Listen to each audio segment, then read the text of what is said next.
Keep moving along. We are moving, jeez. See that around her neck?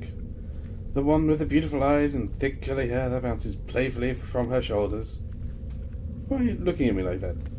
The one that really wanted to kill us. You keep staring at me like that, I'll poke your eyes out. You and your slack-jawed friend. Quick, look away! She's wearing a talisman, just like mine. Excuse me, sir. We found this lot in the tunnels.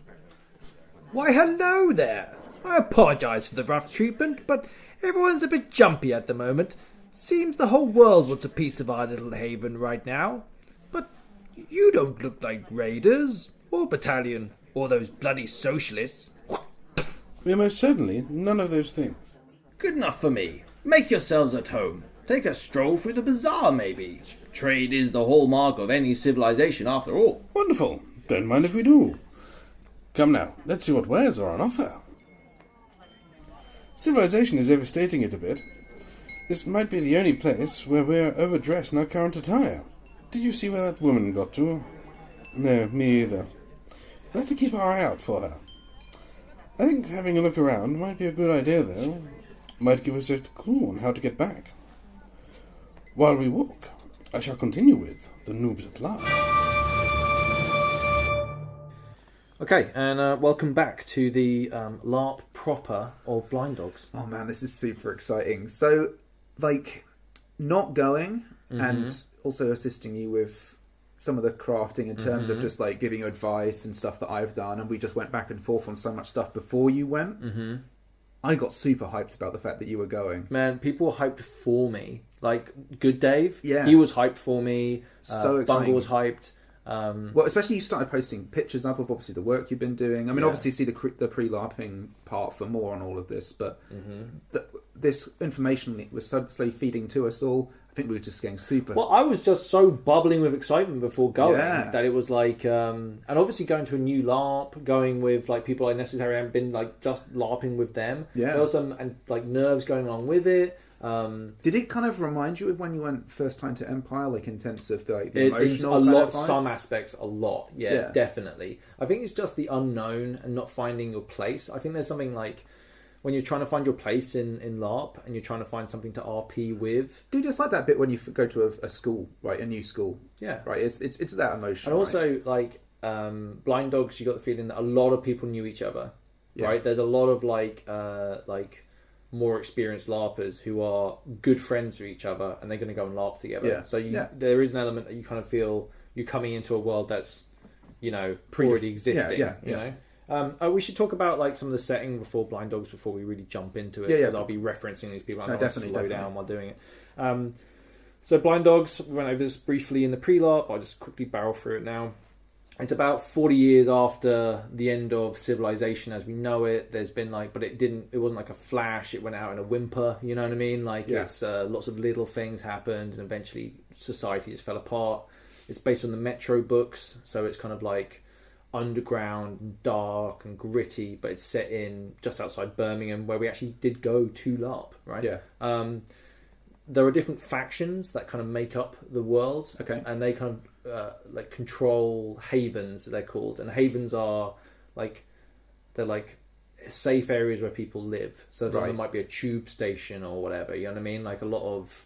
Is it kind of like an underground Mad Max kind of... Underground Mad Max is a really good way to put it, but like almost punk okay, Mad Max or something? So the book's Metro, because it's a Russian book, it's extremely fatalistic. Okay, and I think that's something they really tried to do at Blind Dogs with the nature of the combat system and everything else going on, and the perpetual darkness and the need for batteries and light. Well, because this is one of the things you told me, that like you get, as you say, you get shot, you're shot. Yeah, and you get death. Therefore, must be really axed. Quick. Well, we'll get to this, and there's a lot of gameplay stuff that I'm going to go into. Okay, and one thing I should really point out before we even start this is.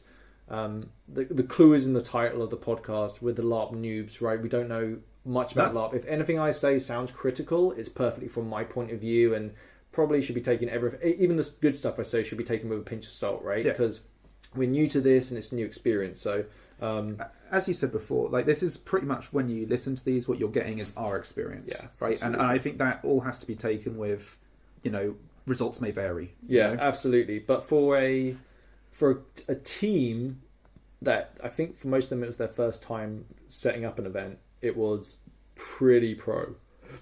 Right, so it was located at they basically booked out this place called the Grange Live. Okay. And the Grange Live is basically they do like airsofting there. They do I think they do some HEMA stuff there. They do a whole bunch of like, it's basically like 4 or 5 floors of this tower block building, you know. Okay, so it's actually pretty big then. Oh, it's fucking huge, right? It's like it's a big venue. They booked out like 4 floors or whatever. Okay. How many floors? 3 floors? How many is it? 2 to 4. Yeah, so 3 floors. And each floor was enormous. I tell you what, when you said that it was indoors as well, I was like, that's going to make the experience a lot better because we're in the UK and the weather right now is not the kind of stuff that you would want to be out in. But there's no heating. Right. So it's dry. Sure. But it's freezing ass cold. Right. Right? Like that's the line. So going there, so getting there, got all my shit, parked in a local car park,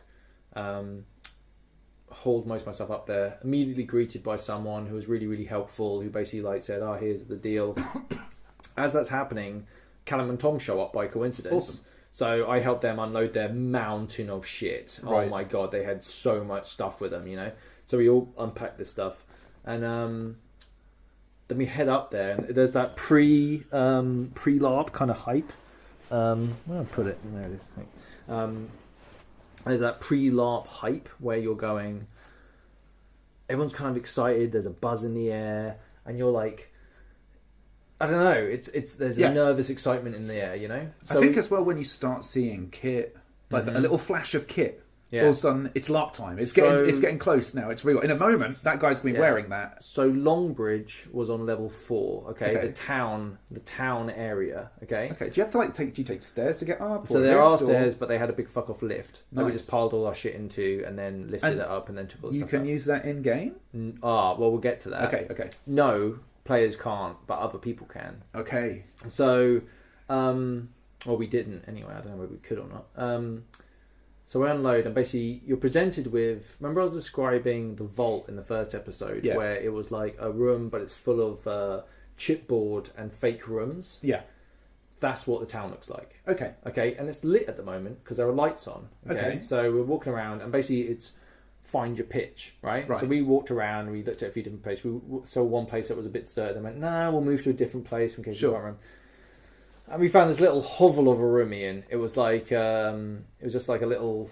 It was near the elevator. Okay. Which was a mixed blessing, as you'll hear later on. But so we're like unpacking our stuff. I've bought like the cheapest little one-man army tent in the entire world. Because I'm like, at some point I'm going to need just a tiny modicum of personal space. Yeah. And I can zip that zipper up and just... The world outside can go fuck itself for a few minutes while I just, get my shit together. Yeah. I bought with me so much like bedding stuff. I bought like my yoga mat, I bought a couple of sleeping bags, and I bought a double duvet. I really decked my stuff out because it was very cold at night. This is February, so it was like bathrooms were like 2 floors down. They had hot water, right? They had hot water, they had a kettle, they had hot water actually, you know the things that you get at offices. Oh yeah. They just dispense boiling water kind of and thing. they had a microwave. Nice. Okay. Yeah. So there was kind of amenities, but they were basic. You know what I mean? Very basic. Yeah. But it was nice to have. There were no shower facilities, but I mean it's LARP. It's LARP. You know, whatever. Basically, the way I figured it was you're camping indoors is the way I'll describe it. Right? Like make sure like in February you're wrapping up warm. Yeah. And you're kind of like the microwave. I basically just I was quite conscious of that. I kept on wanting to I wanted to eat hot food. A lot, yeah. Yeah, just to maintain energy and not be, So I was kind of on that. But the guys I was with, they were eating out the cans like proper savage hobos, you know what I mean? Yeah, it's nice. Yeah. So I met Tom, who was the other guy who I was there with. We immediately got on. Like, he's a really nice guy. And we kind of had a bit of a powwow about our characters. Oh, I should also mention, like, my character's name was Duke. Right.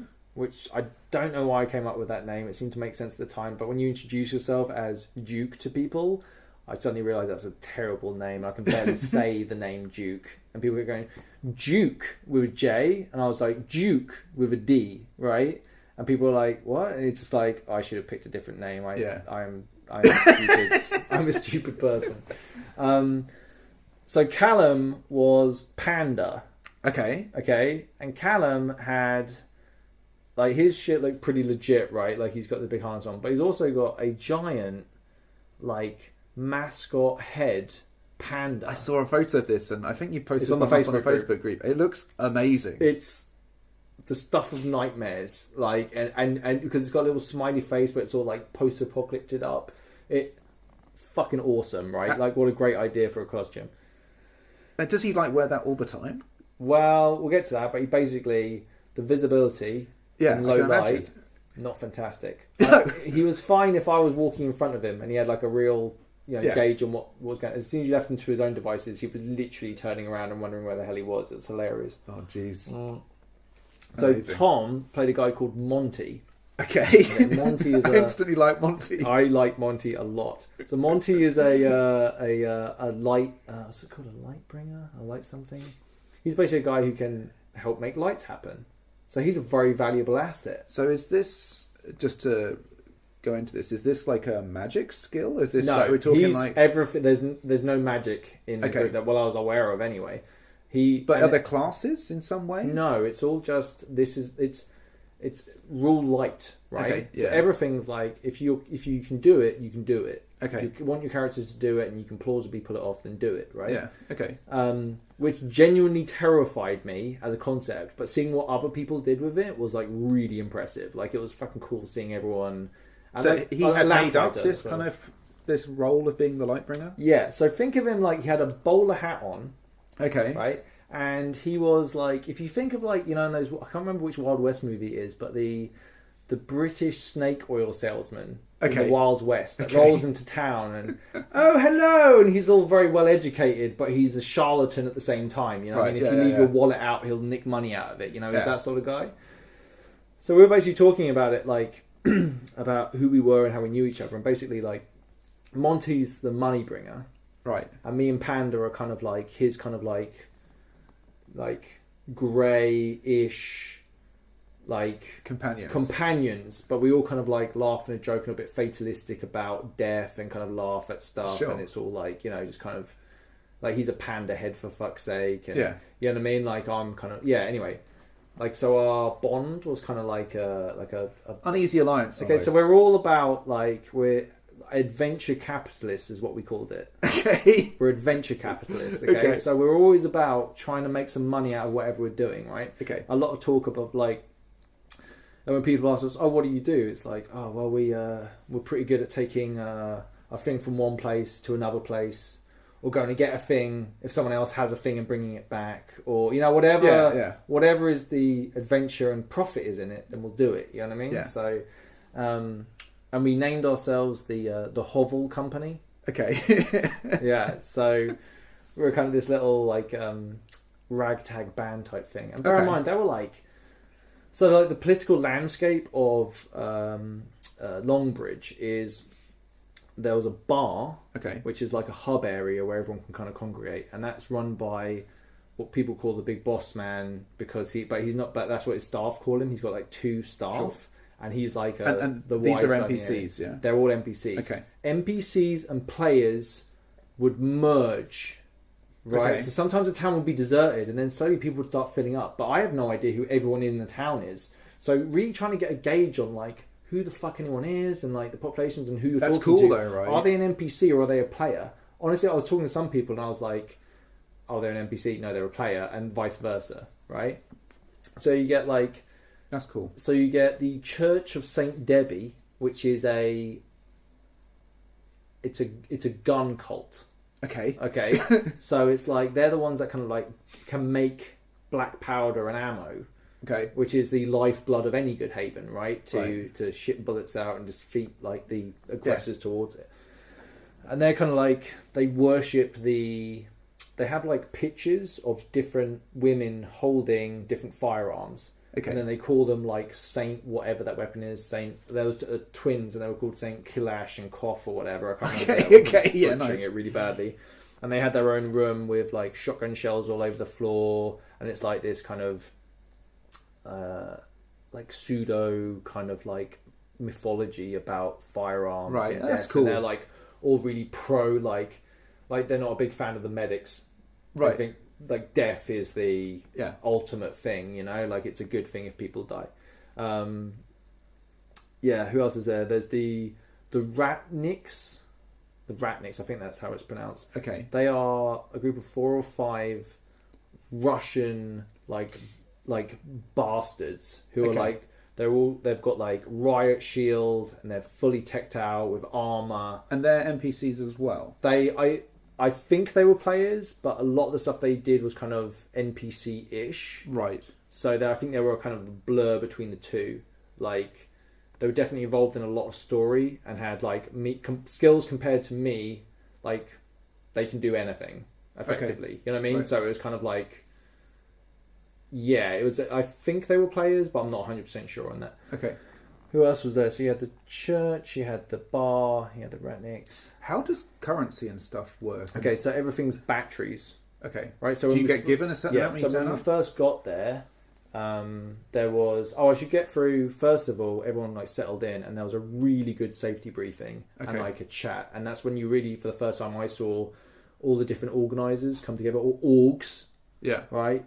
Noob tip organisers are called orgs. Okay. And there were like 5 or 6 of them, and they all had different heads, you know what I mean, different hats. That like one guy was the story guy, one guy was the like the airsoft guy. They all had different bits that they had put in towards it. Sure. And it was definitely like I don't think they're professional. I think this is like a side project for them, and it's the sheer volume of work that must have gone into arranging this, Sure. and how professional it was when I actually got there was really impressive. And there was actually one thing on the Saturday night that I'll talk about, but really demonstrated how they were good and had thought things through and got things right. Nice. So safety briefing, got to talk to a few different people that were there. Where are we at now? The guns. They had this thing called Chrono. I think it's Chrono, which is a thing to test how fast your air BBs go through the air. Yeah. So you get like a long queue of people all holding stuff. Like they look like they were like about to like defend Cuba against the Americans. Like this range of different weapons and stuff. It was pretty cool. Everything's semi-automatic in these places. You can't fire full automatic. Okay. For safety reasons. But basically, I got my little gun, and there was a BB shoved in the barrel that I hadn't noticed, so that wouldn't fire. The guys at the Grange Live gave us some stuff, helped us fix it, managed to get a pokey, really helpful, right? Like, really helpful. The magazine is basically, the gas is in the magazine. Okay. Okay, and the BBs are in the magazine. Right. Tried to fill it up with gas, and then you heard it go, and then went, Oh no. yeah, dude. So I'm like, no, we don't have spare guns and shit. It's just like what we've got. Anyway, fuck around for a little bit, and that's when we clear the barrel. And then try the gas again, and magically the magazine works again. It's sealed Weird. up. Okay. Yeah, and it felt like, because this was all new to me, but it felt like there's a lot of like weird voodoo, like, you know what I mean? Like sometimes your gun works, sometimes it doesn't. Like, and basically, Callum was basically telling me like it's a really fucking old gun. You know what I mean? Like it's old. It's not meant to be alive anymore. But the old girl came back to life again. It was fantastic. That's amazing. That's really good news. So yeah, the safety guys were really, really professional. Eye protection when you walked in, shoot for a thing. They tell you how fast it goes. Is it basically that the town is like a no combat zone? No. Right, so you've got to have eye protection on all the time then? 24, well, not 20, sorry, that's, how do I even start? No, not 24 hours a day. So, time in the morning anyway is 10 o'clock. Okay. And then time out is 10 o'clock in the evening. Right. That's for guns. Okay. And the RP reason for that is that people get drunk in the town and then they shoot each other. Sure. So it's not go loud. down. Yeah. But basically, okay. So actually, I'll talk about it now. So actually, no. I'll go through the start of how it all actually began. Right. So we get our weapons tested. I bought my raggedy axe and my raggedy shield with me. Yes. Okay, yeah. so you had a melee sort of set of weapons as well. So the shirt I used to wrap the EVA foam in, I used that to wrap around the top of my axe, so it looked like it was kind of bindings on it. Nice. So it hid some of the kind of like more fantasy aspects of the weapon and just looked like a kind of raggedy ass axe with it on. Yeah. And I also put some rust paint on it. Nice. Which looked really good on fabric. Okay. And then, so I brought them along. Safety checks, the usual, pretty good, pretty thorough. And then came to time to have time in. Right. All the lights, boom, boom, boom, boom, boom, and you're just plunged into darkness and atmosphere. So is it basically just the lights that you as players have brought along? Yeah. Well, the bar area has a couple of lights, but they're dependent on RP things. Okay. So those lights matter. But we're not talking lights. We're talking like bulbs and stuff. Dim fairy lights. Yeah, right, okay. Very dark all the time. Okay. All the time. Wow. The dark is instant RP. It's really oppressive, right? It was an immediate change in atmosphere. Went from like a bunch of people setting up for a LARP weekend to something very different, and it's cold as balls. Yeah. Right? Even I'm wearing all the kit, it's still really cold. And it's like the cold and the dark were a character in their own right. Yeah. Like they should have a paragraph themselves explaining who they were and what they had to do with blind dogs, because they were that like part of the story. What is it the Russians say they have like General Winter, who is like an actual figure on the battlefield. Mm-hmm. You know? Yeah, like it's a real. It saps the strength out, it sucks the spirit out of you. You know what I mean? Like it's rough, right? So so I'm like wandering around. Like we kind of go, oh, let's head to the bar area. Sure, right? That's kind of where. Convenient point. That's kind of where these kind of things start, right? So. What kind of stuff, just before you go into that, like, because we were talking about the economy of the place and stuff. So what stuff batteries. as a player pack do you get? There's a couple of things about the economy I should talk about. The batteries are the currency, and depending on the size of the battery is like how valuable it is. Nice, that's a cool idea. But players are encouraged to bring their own like swag and loot to the event. So, but you couldn't bring your own batteries, I'm assuming. No, all the batteries in game were in game, unless the ones that you bought for your actual stuff, right? Yeah, sure. So I bought noodles, but I left most of the noodles that I was going to trade with in the car, and just had the ones I was going to eat. So I kind of traded some at some point in the weekend, but basically there was a bar, and you could put your drinks behind the bar, and then RP with them to get your drink. That's a cool idea. It's a cool idea, right? It kind of freaked me out at first, because I'm like, if I want to drink, I want to fucking drink. But in practice, brilliant. And in fact, we were never short for what we did for our haven. Yeah. We never needed to buy a drink. Nice. Just through the nature of like us RPing and like, oh, we'll do this for you, but what's it worth? And he goes, I'll give you a free drink, a couple of drinks at the bar, and I'll be like, make it 6, and then we'll call it that, or whatever. And then you'll do something else, and then it'll be even more drinks because you just helped them out even more. You know, it's like it's a cool concept. That's a cool idea. But you're no drinking before 10 o'clock. Right. There's no airsoft and booze. Yeah, that was an interesting thing leading into it, because you were kind of like, I need a little bit of alcohol sometimes, and it does help. It makes me sound like I'm fucking alcoholic, but it certainly isn't the case. But at LARP, like a little bit of lubrication definitely helps the LARP, right? Yeah. It does. But you can see why with airsoft and stuff, it's totally not viable. It's not safe. It's eye goggles had to be worn all the time. Oh, I should talk about this as well, right? So I had they were metal mesh goggles. And putting them on at home was fine. Put them on, felt fine. They were a little bit tight in some areas. Sure, I mean, you've got glasses as well, so...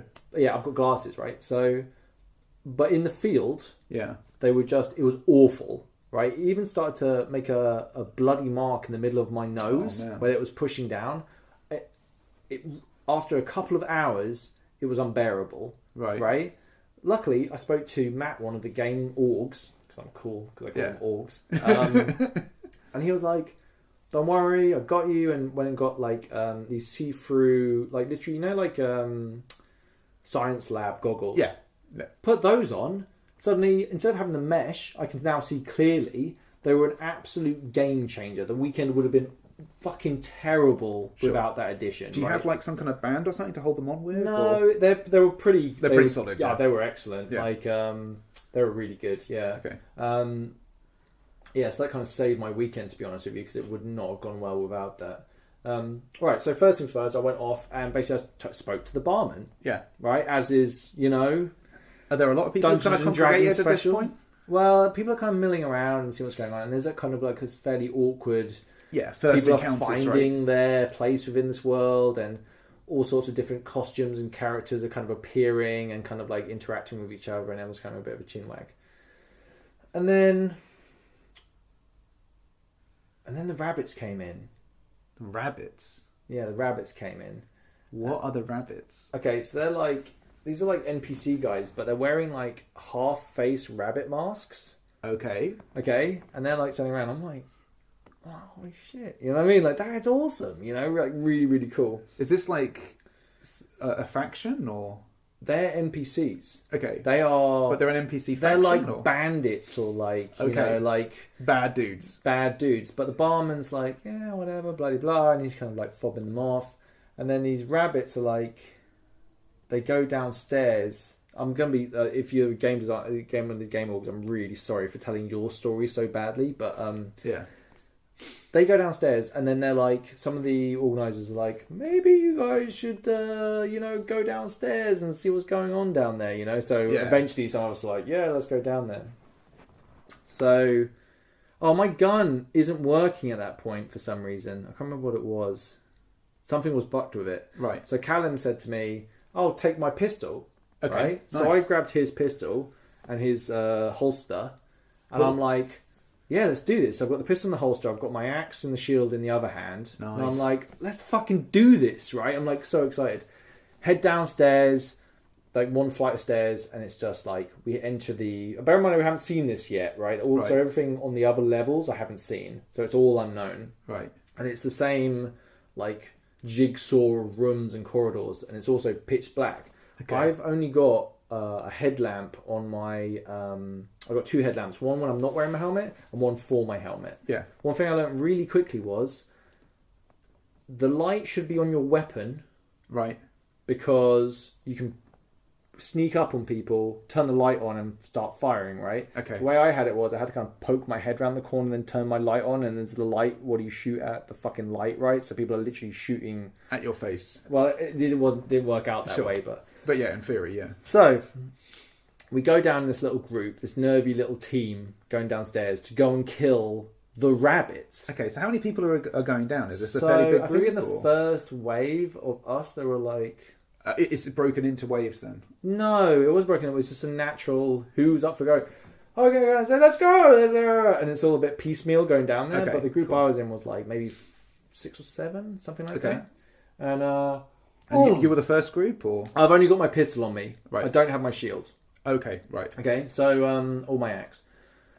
So we're heading down there, and we get to we're going down a little corridor, and then we get to a bit, and someone pokes their head around and goes, "Oh shit, we need a shield." Yeah, anyone got a shield? And I'm like, "I've got a shield, just not on me. I left it upstairs, right?" So I'm like, "I'll be right back." So off I trod back up the stairs again. Like I go back down the corridor, run up the stairs again, and run back to the room that we're staying in, grab my shield and my axe, and I'm like running down there again. I'm like, but at the bottom of the stairs are the rabbits. What?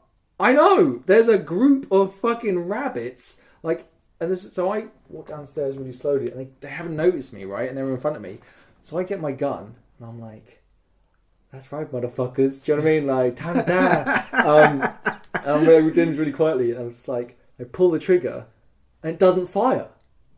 Oh no! I know. So I'm like, the fuck? Like, I didn't say this out loud, but I'm like, Jesus Christ! Like, fuck, the gun didn't work. So I couldn't get the gun in my holster, so I put it on the ground, got out the old axe, and I was like, Come on! I remember, do you know what? I had the disembodied head of Matthew Pennington floating around me saying, drive it like you don't own it or whatever. Drive it like it's you're renting it. And I was just like, I gotta go for it. So I whipped out the axe and I just went, oh, boom! And I hit 2 of them on the leg, right? Like I went, bam, hit one guy, and I hit the other guy. And then one of them turned around and went, and fired a shot. Right. The shot hit me like just in my like thigh area on my left hand side, and I was like, okay, oh, and I went straight down like oh, like screaming and stuff. And then the rabbits all looked at me like, I think they were told not to kill us, right? But those rabbits, in hindsight, all the bad things that really happened, not all of them, but a lot of the things that happened to me in hindsight were my fault. Okay, right. Okay, like, and they were like carrying out, and then they kind of carried on. And I'm like lying on the floor. What happened to the 2 guys you hit with? I mean, like... Oh yeah, they're on the floor crawling. Right, because it's like legit... It's old crazy. Boy, you know what I mean? Like just the savageness of everyone getting fucked up after a fight, you know? Like so it's like the 3 of you guys are just incapacitated, basically. Yeah, but there's like 3 other bunnies. Okay, right. So the other 2 are like crawling along with the rest of the posse trying to keep up. And I'm like, alright, get out of here. So I start crawling my ass up the stairs. And then I start yelling out for a medic. And I think someone then takes me for my first trip to the my first of many trips to the medical tent. Okay. The medical room, which is like... So what happened to did the bunny guys get taken away to their own medic? Or are they literally like carried off by their buddies? Or are they just their buddies helped them. I think their buddies helped them. I was more concentrating while I was up here. I know. I was screaming and carrying on, and you know what I mean, like having a great time, right? I'm like, anyway, they take me. Someone carries me, I think, to the medical, and you know who was there? Who? The orc who read my fortune at Empire. What? Was one of the medics. Their name was, I want to call them by their name properly because it was cool, but Snow Hill. Nice. I think it's after a tube station or something, or a train station. Cool. They had this outfit that was like had lights on it, and it was just cool, really cool, man. Like really like. Are we talking like slightly Tron-y, or are we talking like kind of, but know, like shoulder pads? Yeah, is the memory I have. So it's almost like power armor-ish. No, I don't know. Or it's more kind of ghetto than that. No, it's kind of hard to describe. A lot more kind of like Star Trek Next Generation, more I'd say. You know. Okay, what like Borgish? I'm so sorry, by the way. I'm butchering this description, but like shoulder pads. It was like a cloth thing, but with like lights on, like had like luminous lights on it. Nice. And it looked cool, right? Yeah. Anyway, they get me in there. I'm carrying on, right, as per, and then they give me laughing. They give me gas. Okay. Which I'm like RPing with and stuff like this, and then I'm like, oh, I'm screaming, and they give me the gas, and then I reach into my little pocket inside of my vest, and I bring out my little hip flask, and I start drinking that. I think someone took it just to check it wasn't actually booze. It was just water, right? Yeah. So it's chugging it. So I'm like, I'm acting all drunk and stuff, and like having a good time and screaming every time they're doing it. And the medical team throughout the weekend, I got to visit them often, were really, really good. Like they always really put their all into it. They did the usual, are you okay with fake blood? Nice. They wrapped you up, like, and also like, let's face it, for a post-apocalyptic costume, more fake blood the better, please. You know what I mean? Just lather me up and dip me in a bath full of like fake blood, and I'll be happy. You know, it's awesome. All right, so they patch me up. I'm like hobbling back, and Panda's there, like RPing while I'm injured, right? And we're like kind of Cockney-ish. Okay. You know what I mean? Like, oh, you'll be alright, do you know what I mean? Like, just lemon, and like that. And I'm like, oh, fuck, yeah. And then, so then we go back down again. I'm like, I want to go shoot one of them in the leg. Do you know what I mean? Right, like, they shot me in there, I want to shoot one of them in the leg. Oh, yeah, and I said to Panda, yeah, your gun didn't whatever. Did you cock it? And I'm like, what? You have to cock it. And I was like, so good. Yeah, ridiculous. It's like something out of Snatch or Lock, Stock. Can you imagine how happy I was? And I was just like, oh man, what an opening. Boom. Blammo. Fucking Jukes entered the fucking map, motherfuckers. Player 2 has entered the game and just... Yeah. I was just like, god damn it. And he had, it's like a Uzi type thing. Okay. It's a single shot, but it's a really nice piece of kit. I was like, I would have murdered all of them. Right. Immediately. Yeah, so I go back down there, and things have developed significantly since last time I was there. There's a couple of rabbits down on the ground. One guy's like on the ground. He's like wounded. Okay. And there's another guy in one of the rooms in the darkness, and they're having a conversation with our guys who are outside, being like, let's trade. We'll give you your mate back if you come out and blah blah blah. And we're like talking to them like, oh, no, you're gonna kill me, and like, we're not gonna kill you. Just come out, all right?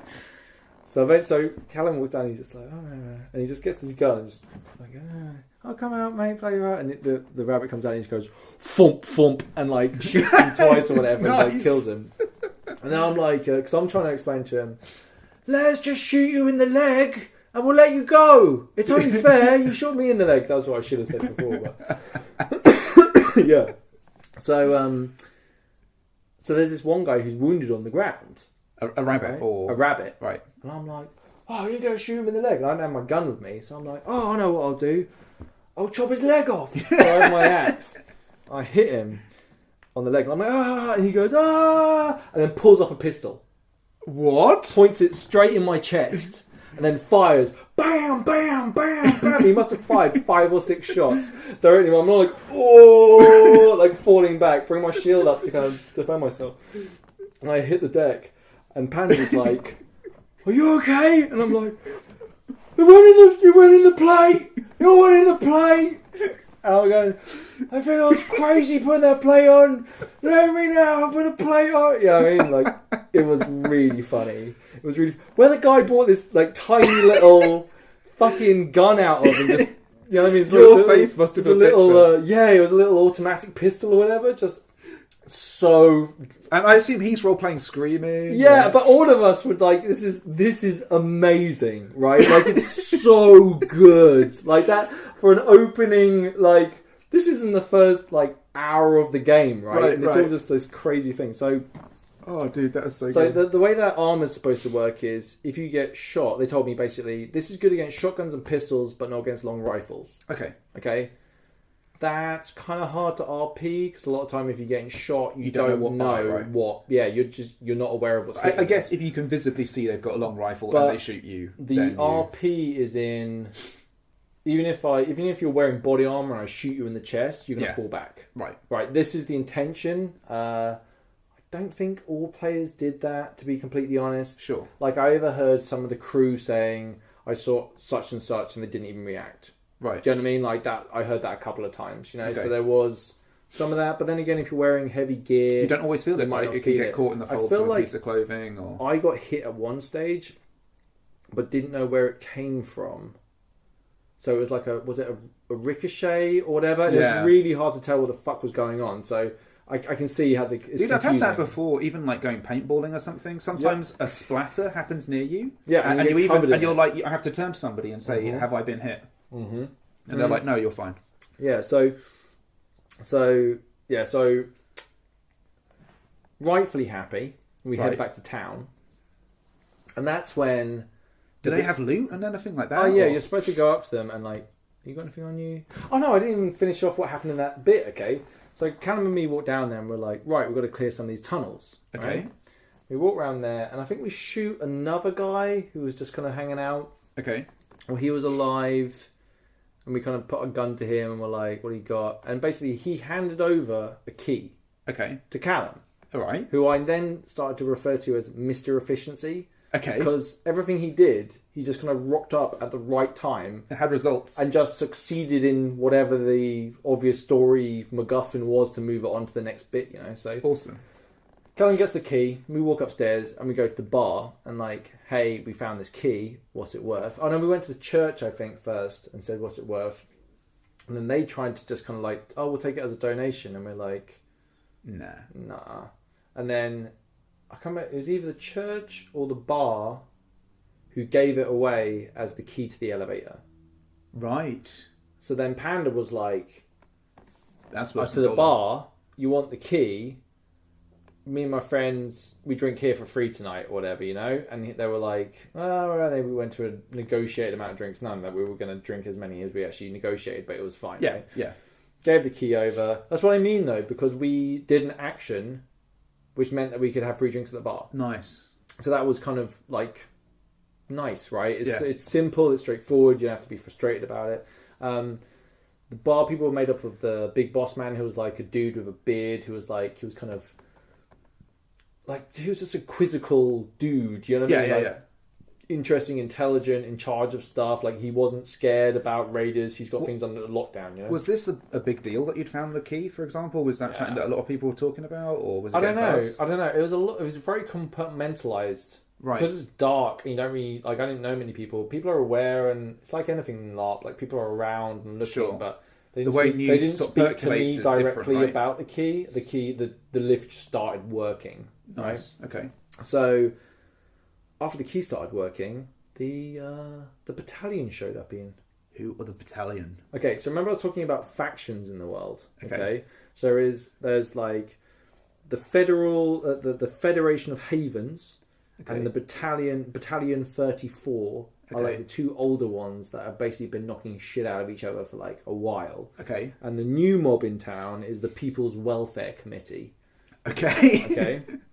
And they came out of nowhere and basically bought up loads and loads of mercenaries. Okay. And then they had loads of cash, and then mercenaries just went to work, and basically it's now in a kind of weird stalemate between. Do they know where that bankrolling came from, or is that all part They're of all the mystery? underground and a bit dodgy and a bit communist-y and a bit socialist-y and that was another thing that the Hovel Company did. Right. If anyone ever said socialist, everyone spat on the floor. Yeah. So it was just like, That was like for example, going to the medical place. I'm not too sure about them. They fixed up my wounds without charging me a penny. Right. Sounds like socialism to me. And everyone would be like, that's so good. Really funny. I really enjoyed it. So that's when the Battalion showed up, and they were like Nazis. Okay. Right? They were like uniformed military types who were kind of like really took themselves like they were very seriously and stuff. And we kind of like, so I kind of like sidled up to one of them who was like a well-groomed man with a beard, and I was going, "How's it going, man? You right? You know, like, you cool, man?" And he's going, he's like, step back. I'm, all right, mate, you got orders to carry out. You know what I mean? Like, and like having fun with him. It was a good time, man. Anyway, these guys basically came in and were like trying to pressure the barman into something. Okay. And they were being a bit aggressive and like, we're going to come back. And when we come back, we want the answer we want, right? Yeah, whatever that might have been. I think it was. I think that, they were talking to him at first, and then we were kind of being a bit dickish about it, and then we basically sent them packing. Right. Okay. Then the sick people showed up. The sick people.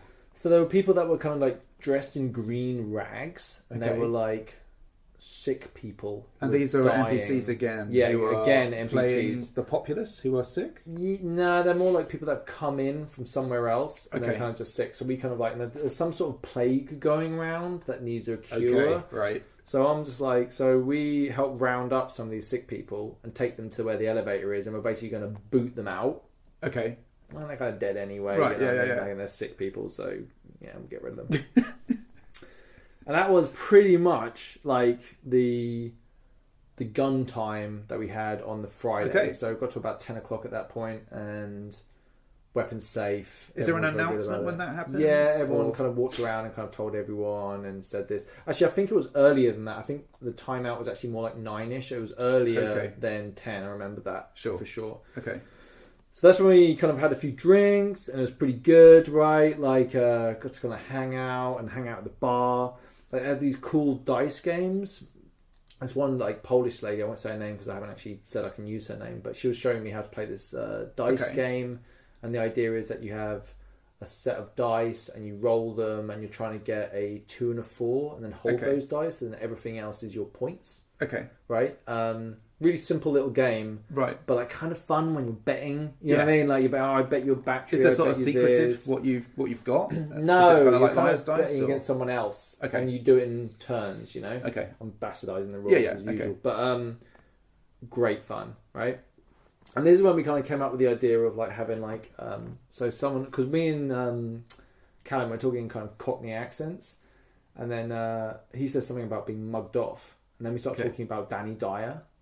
Okay, so we're talking about him, and then I'm like, did you know if you look into a mirror at midnight and say Danny Dyer 3 times, he would appear and mug you off, right? For those international listeners, Danny Dyer is like a London, like, Essex boy. He is, like the stereotypical. Yeah, and he basically made this career as an actor of being kind of like an Essex boy. Yeah.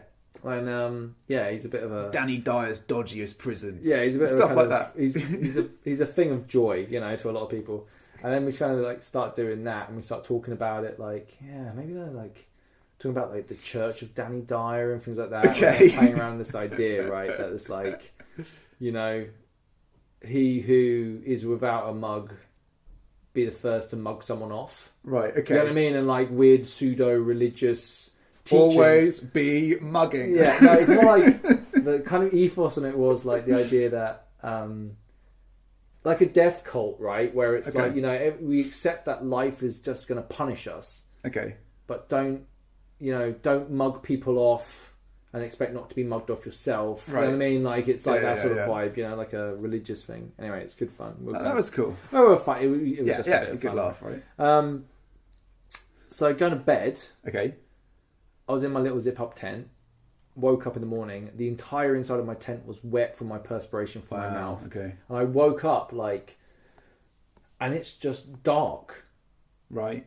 Like, you wake up... Do they have windows? Are they no, open? Or are they the only place that you can have windows is the smoking section, which is on floor 2 where the toilets are. Is that like an OC area, or... Are they OC that areas? area is OC. The toilets, you have to take your... clip out the gun and do all that stuff and safety and all that stuff when you're in that area. But really, there wasn't like an out of character. I think there was an out of character chill out area, but I never used it in that way. Right. Sure.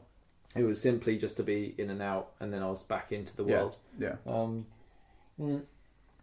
Waking up in darkness and back in that world. Right. Like I said, it's a character. It's a strong force on the world, the darkness, and that kind of like what that does to you psychologically. And it immediately brings you back into the RP. Mm-hmm. Yeah, massively. It's like you're in that world still. Now I woke up, had some hot food, whatever it was, and then the battalion showed up again. Yeah, and they before we get into it too deep, did you want to take a break, or do you want to? We can go for a little bit longer, I think. Let's go for a little bit longer, and then we'll maybe take a break, and I can smash through the rest of it. Okay. So the battalion showed up. And they were like, they were really pissed off with the barman at this stage. Okay, right. So, and there's a lot of harsh words being said, and they're like, "We're gonna be back in like 2 hours," and he goes, "No, we'll be back in 1 hour," or something like that. Yeah, and it was like. So then they left, and everyone in the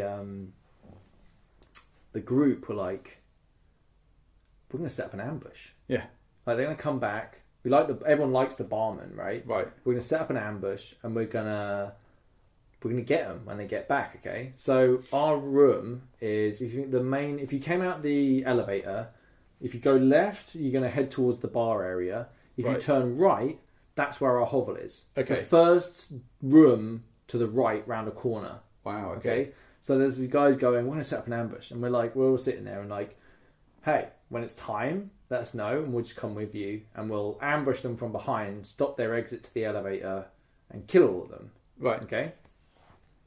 That's the plan. So how many people are involved in this?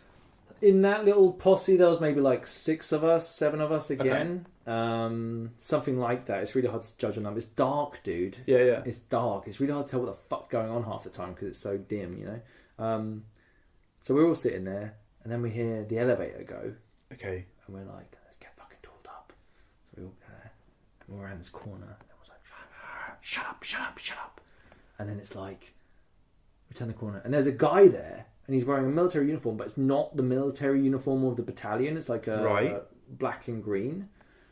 And we're like, "Who the fuck are you?" You know what I mean? Like, and he's like, "What? What are you doing?" He's like, "What are you doing here?" And I'm like, "Are you battalion?" He's like, "I'm not battalion." And I was like, "Oh, you're not battalion." These guys were an entirely different group of people. I don't think I ever really found out who they were, who had come to kill the Ratniks. Okay. The Russians. Okay. So we're like, well, this ain't our fight. Do you know what I mean? Like, we'll... Peace! Yeah, we're out, right? So we head back.